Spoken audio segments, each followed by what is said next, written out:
Ekipa, lep pozdrav še enkrat iz moje strani, z vami Sixpack, Čukur, number one keramičar med reperi, number one reper med keramičari. To sem že tokrat ponovil, da verjetno že znate na pamet, ampak danes je čas za nove zgodbe, za nove napore v naši kopalnici, v našem WC-u, v mojem stanovanju, kjer prenavljamo tole kopalnico. Vse smo že bolj kot ne pripravili, edino kar moramo zdaj narediti, seveda še tla malo poravnati, ugraditi električno talno gretje in začne se akcija s keramiko. Pa si pogledamo.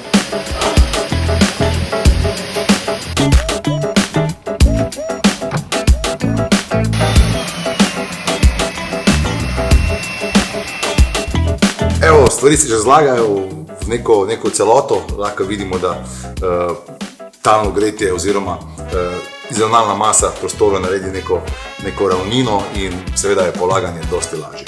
Zdaj pa, ko smo želi pri polaganju in pri talnem gretju, naj vam izdam en top trik. Top trik, ja, talno gretje. Jaz sem se odločil za električnega, ko so ona prehodna obdobja, je fajn malo zakuriti tla, pa seveda tudi po zimi.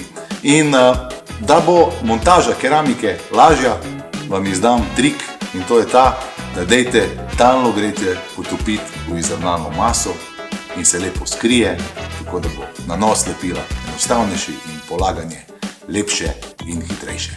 Top trik. Zdaj pa čisto zares, mislim, da smo pripravljeni, da začnemo s polaganjem keramike. Dosti stvari smo mogli prej pripraviti, ampak priprava je zelo pomembna.